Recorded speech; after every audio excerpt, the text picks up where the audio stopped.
بسم اللہ الرحمن الرحیم۔ السلام علیکم۔ تاریخ پاکستان سیریز میں، اور جسے ہم سٹوری آف پاکستان بھی کہہ سکتے ہیں، آج ہماری دوسری نشست ہے۔ بر صغیر میں مسلمانوں کی آمد پر بات ہو چکی ہے اور کن کن ذرائع سے مسلمان آئے، اور ظاہر ہے کہ یہ 1200 سال کی تاریخ ہے، تو ایک پروگرام میں ہم نے اس پر بات کی کہ مسلمان کیسے بر صغیر میں آئے اور مسلمانوں کی حکومتیں کہاں کہاں قائم ہوئیں، اور اس دوران مسلمانوں کی پالیسی کیا رہی، اور اس دوران جو صوفیاء کرام آئے وہ کہاں کہاں پر آئے۔ پچھلی نشست میں ہم یہ بتا چکے ہیں کہ چونکہ بر صغیر میں مسلمان کسی ایک راستے سے نہیں آئے، کسی ایک ذریعے سے نہیں آئے، لہٰذا یہاں مسلمانوں کے اندر جو اسلام کا فلیور ہے وہ ایک نہیں رہا، اور مسلمانوں کے اندر ایک مختلف طبقات نے جنم لیا۔ کوئی نظریات کے حوالے سے، عقائد کے حوالے سے ان کے رنگ جو ہے وہ مختلف رہے۔ اس طرح مسلمان ظاہری طور پر تو مسلمان ہوئے اور کافی لوگوں نے اسلام قبول کیا، لیکن جو عقائد کی بنیاد پر اور اعمال کی بنیاد پر اور اخلاق کی بنیاد پر مسلمانوں کا عظیم الشان کردار ہونا چاہیے، اس کی طرف توجہ نہیں دی گئی۔ لہٰذا یہاں پر شرک اور بدعات اور ہندوانہ رسم اور رواج وہ مسلمانوں کے اندر اسی طرح قائم رہے جو اسلام قبول کرنے سے پہلے ان کے درمیان تھے۔ اس چیز کو علماء نے محسوس کیا، اس کا نوٹس لیا، اور ہر دور میں پھر بر صغیر کے اندر تجدید اور اصلاح کی بھی ایک پوری تاریخ موجود ہے۔ اور اگر اس میں ہم سب سے پہلے دیکھیں تو سب سے پہلا نام ہمیں مجدد الف ثانی کا نظر آتا ہے، شیخ احمد سرہندی۔ شیخ احمد سرہندی وہ پہلی شخصیت ہیں جنہوں نے یہ نوٹس کیا کہ بر صغیر کے اندر خاص طور پر جو مغلیہ حکمران ہیں جلال الدین اکبر، اس نے ہندو مت اور اسلام کو اکٹھا کرنے کی اور ان دونوں ادیان کے انضمام کی کوشش شروع کر دی ہے۔ بنیادی طور پر اکبر کی اسٹریٹجی یہ تھی کہ ہندوؤں کو ساتھ ملائے بغیر اور ہندوؤں کو رام کیے بغیر وہاں پر مسلمانوں کی حکومت سٹیبل بھی نہیں ہو سکتی اور لانگ لاسٹنگ بھی نہیں ہو سکتی۔ اس لیے میں پچھلی دفعہ بتا چکا ہوں کہ اس کے جو 9 رتن تھے اس میں سے 5 یا 6 ہندو تھے، اس کے جو سپہ سالار تھا وہ بھی ہندو تھا، خود اس کی بیوی وہ بھی ہندو تھی، لہٰذا اس پر ہندوؤں کا ایک بہت بڑا اثر تھا، اور اس نے اس مسئلے کو ونس فار آل حل کرنے کے لیے اس نے یہ حل نکالا کہ ہندوت مت بھی جو ہے الہامی مذہب ہے اس کے خیال میں، اور اسلام بھی الہامی مذہب ہے، اور ان دونوں مذاہب کی جو باتیں ہیں ان کو مکس کر دیا جائے اور ایک نیا مذہب دین الہ وہ بنا لیا جائے، جس میں بتوں کی جو کار فرمائی ہے وہ بھی موجود ہو اور جس میں اسلام کی جو خصوصیات ہیں وہ بھی موجود ہو۔ یہ ایک ایسا خطرناک حربہ تھا کہ اگر خدا نخواستہ اس کا اس وقت نوٹس نہ لیا جاتا اور اس کا تدارک نہ کیا جاتا تو آج ہندوستان کے اندر مسلمان یا اسلام موجود نہ ہوتا، کوئی اور نیا مذہب موجود ہوتا۔ جس طرح کہ یہ سکھ ازم ہے جس میں ہندو مت کی خصوصیات بھی ہیں اور دوسرے مذاہب کی خصوصیات بھی ہیں، تو اسی طرح کے ایک نیا دین الہ یہاں پر وجود میں آ جاتا جس کے اسلام سے کوئی تعلق نہ ہوتا اور بر صغیر سے اسلام فارغ ہو چکا ہوتا۔ لیکن اس موقع پر مجدد الف ثانی شیخ احمد سرہندی نے اس کا نوٹس بھی لیا اور اس کا مقابلہ بھی کیا اور اس کے لیے قید و بند اور صعوبتیں بھی برداشت کی۔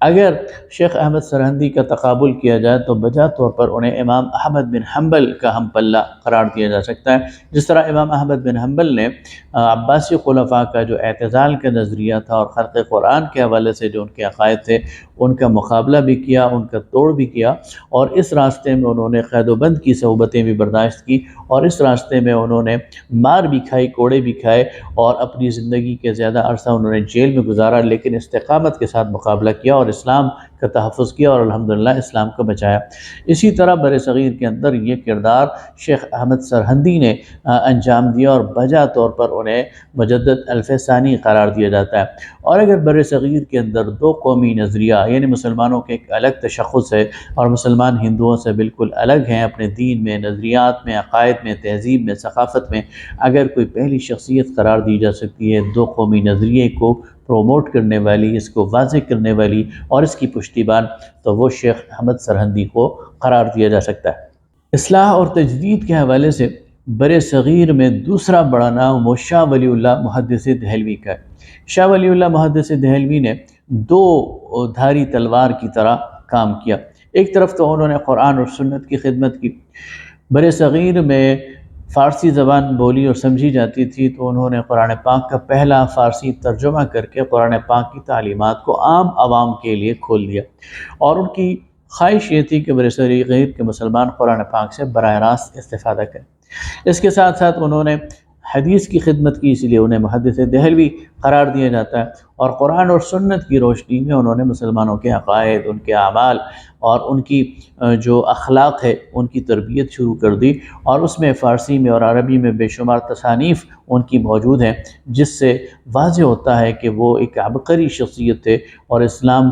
کا گہرا مطالعہ تھا ان کا، اور انہوں نے قرآن اور سنت کی تعلیمات کو عام لوگوں تک پہنچانے کی کوشش کی، اور فرقہ واریت کا نوٹس لیا اور فقہی اختلافات کا نوٹس لیا، اور مسلمانوں کو بتایا کہ اس کے درمیان اعتدال اور توازن کیسے قائم کیا جاتا ہے۔ تو ایک تو ان کی علمی خدمات ہیں اور دینی خدمات ہیں، اور قرآن و سنت کی ترویج اور اشاعت کی خدمات ہیں،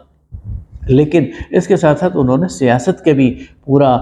جائزہ لیا، اور انہوں نے نوٹس کیا کہ جو مغلیہ سلطنت ہے وہ زوال کا شکار ہو گئی ہے عالمگیر کی وفات کے بعد، اور ہندو مرہٹے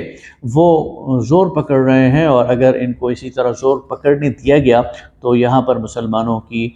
جو مملکت ہے اور مسلمانوں کی حکومت ہے یہ کمزور ہو سکتی ہے اور ختم ہو سکتی ہے، اور مسلمانوں کا زوال آ سکتا ہے۔ اس کا نوٹس لے کر پھر انہوں نے افغانستان کے بادشاہ احمد شاہ ابدالی کو باقاعدہ خط لکھا، اور انہیں دعوت دی کہ یہ ان کا دینی اور ملی فریضہ ہے کہ وہ ہندوستان آ کر مسلمانوں کی مدد کرے اور مرہٹوں کو شکست دیں۔ چنانچہ 1761 میں احمد شاہ ابدالی نے پانی پت کے میدان میں مرہٹوں کو شکست دی اور مرہٹوں کو اس خطرے کو ختم کر دیا۔ اس لحاظ سے آپ یعنی شاہ ولی اللہ محدث دہلوی کو بر صغیر کے اندر دو قومی نظریے کا پشتیبان بھی قرار دے سکتے ہیں، مسلمانوں کی سیاسی ساکھ کو بحال کرنے والا بھی کہہ سکتے ہیں، اور پھر یہ کام شاہ ولی اللہ کی جو نسل ہے انہوں نے بھی جاری رکھا۔ ان کی آگے خاندادے میں شاہ اسماعیل شہید نے اس کام کو جاری رکھا، ان کی آگے نسل میں پھر شاہ عبد القادر اور شاہ عبد الحق نے قرآن و سنت اور حدیث اور قرآن کی خدمات جاری رکھی، تو دوسری طرف سید احمد شہید نے اور شاہ اسماعیل شہید نے عالم جہاد بھی بلند کیا، اور عملاً سکھوں اور انگریزوں کے خلاف جہاد کرتے ہوئے 100 سال تک تحریک مجاہدین کو بھی زندہ رکھا۔ لہذا شاہ ولی اللہ محدث دہلوی کا بر صغیر کے مسلمانوں پر اور اکراس دی بورڈ دیوبند کے لوگ بھی اور بریلوی کے لوگ بھی اور تمام مسالک کے لوگ ان کو احترام کی نظر سے دیکھتے ہیں، اور ان کی تعلیمات سے اپنے لیے بہت کچھ کشید کرتے ہیں۔ تو یہ دوسری بڑی شخصیت تھی جنہوں نے بر صغیر کے مسلمانوں پر اثر بھی ڈالا، اور مسلمانوں کا الگ تشخص قائم کرنے میں انہوں نے اپنا کردار ادا کیا۔ اس دوران مغلیہ سلطنت وہ کمزور سے کمزور ہوتی گئی، ایسٹ انڈیا کمپنی کی جڑیں وہ پھیلتی گئیں، اور 1857 میں بالآخر جنگ آزادی، جسے انگریز غدر اور بغاوت کا نام دیتے ہیں، مسلمانوں کی یہ سیاسی قوت منتشر اور ختم ہو گئی، اور انگریز کو مکمل غلبہ حاصل ہو گیا۔ اس موقع پر مسلمانوں کے اندر پھر دو ریئیکشن اور دو رد عمل پیدا ہوئے۔ ایک رد عمل تو علماء کا تھا۔ 1867 میں 1867 میں دارالعلوم دیوبند کی بنیاد رکھی گئی، اور اس کے بانی حضرت مولانا قاسم نانوتوی اور مولانا رشید احمد گنگوہی، انہوں نے اصحاب کہف کے طرز پر ہندوستان کے مسلمانوں کو خانقاہ اور مدرسے میں سمٹ آنے کا کہا، اور یہ ایک اسٹریٹجی اختیار کی کہ اس وقت ہم انگریز کے شاید مقابلہ تو نہیں کر سکتے، لیکن مسلمانوں کو سمیٹ لیا جائے اور مسلمانوں کو قرآن اور سنت کی جو تعلیمات ہیں ان سے جوڑ دیا جائے، اور پھر جب اللہ تعالیٰ موقع دے گا تو مسلمان باہر نکل کر دوبارہ اپنا کھویا ہوا عزت اور وقار اور اقتدار وہ حاصل کر لیں گے۔ یہ ان کی ایک اسٹریٹجی تھی کہ مسلمانوں کو سمیٹ کر خانقاہ اور مدرسے میں دین کو بچایا جائے، اور اس کے ساتھ ساتھ انہوں نے مسلمانوں کے اندر انگریز کی نفرت پیدا کر دی، اور مسلمانوں کو عملاً زندگی سے یعنی عملی زندگی سے اور دنیاوی تعلیمات سے ایک لحاظ سے کاٹ کر رکھ دیا۔ یہ ایک انتہا تھی۔ دوسری انتہا پر سر سید احمد خان وہ میدان میں آئے، اور انہوں نے مسلمانوں سے 4 باتیں کہیں۔ پہلی بات تو انہوں نے یہ کہی کہ مسلمان الگ قوم ہے اور ہندو الگ قوم ہے، اور ہندو مسلمانوں کے خیر خواہ نہیں ہو سکتے۔ دوسری بات انہوں نے مسلمانوں کو یہ سمجھائی کہ مسلمانوں کو سائنس اور ٹیکنالوجی کے علوم بھی حاصل کرنے چاہیے اور مسلمانوں کو انگریزی زبان کا علم بھی حاصل کرنا چاہیے۔ تیسری بات انہوں نے مسلمانوں کو یہ سمجھانے کی کوشش کی کہ مسلمانوں کو انگریز کا وفادار ہونا چاہیے۔ ہندو انگریز کے وفادار ہیں اور وفادات سے مٹتے ہیں، جبکہ مسلمانوں کا تاثر باغی کیا ہے اور اس سے مسلمانوں کو نقصان پہنچ رہا ہے۔ اس پر انہوں نے باقاعدہ کتابیں لکھی اور انگریزوں کو سمجھایا کہ مسلمان تمہارے باغی نہیں بلکہ تمہارے وفادار ہیں۔ اور چوتھی بات انہوں نے یہ کہی کہ مسلمانوں کو جو ان کے عقائد ہیں، جو کہ آج کے عقلی دور میں، ریشنلزم کے اس دور میں سمجھ آنے والے نہیں ہیں، ان کو ریشنلائز کرنا چاہیے۔ مابعد الطبیعیات کے جو عقائد ہیں، جنت سے متعلق، جہنم سے متعلق، فرشتوں سے متعلق، جنات سے متعلق، ملائکہ، تو ان کو ریشنلائز کرنا چاہیے اور ان کو اس زبان میں اور اس طرح بیان کرنا چاہیے کہ آج کے عقل پرستوں کو وہ سمجھ آ سکیں۔ اگر ان چاروں باتوں کا تجزیہ کیا جائے تو پہلی دو باتیں تو ٹھیک تھیں، یعنی مسلمان بالکل الگ قوم ہے، ہندو الگ قوم ہے اور ہندو مسلمانوں کے خیر خواہ نہیں ہیں، اس پر تو 1000 سال کی تاریخ گواہ ہے۔ جو انہوں نے دوسری بات کہی اس میں بھی کوئی حرج نہیں ہے، مسلمانوں کو علم بھی حاصل کرنا چاہیے سائنس اور ٹیکنالوجی کا، اور کسی زبان سے متعلق بھی مسلمانوں کو تعصب اختیار نہیں کرنا چاہیے۔ لیکن جو ان کی آخری دو باتیں تھیں وہ غلط تھیں، مثلا انگریزوں کی وفاداری، تو یہ وہ چیز ہے کہ ان کی تعلیمات کے نتیجے میں مسلمانوں کے اندر ایک طبقہ ایسا پیدا ہو گیا، خاص طور پر ان کی تعلیمی اداروں میں، علی گڑھ انسٹیٹیوٹس میں جو لوگ پلے بڑھے وہ انگریزوں کے وفادار بنے، اور اس نے مسلمانوں کو بے حد نقصان پہنچایا، اور مسلمانوں کو جو ہے وہ ایک ایسا طبقہ پیدا ہو گیا جو پھر اپنے مفاد کے لیے انگریزوں کی حامی بھرتا تھا، اور مسلمان عامت المسلمین سے پھر وہ الگ ان کی شناخت قائم ہو گئی۔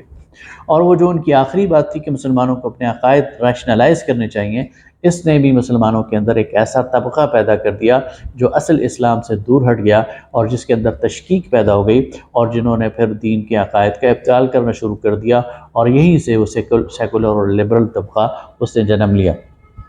لہٰذا سر سید کی شخصیت وہ متنازع بن گئی، اور مسلمانوں میں ایسے لوگ بھی تھے جو ان کو فالو کرتے تھے، اور ایسے لوگ تھے جو ان کے شدید ناقد تھے اور ان سے نفرت بھی کرتے تھے۔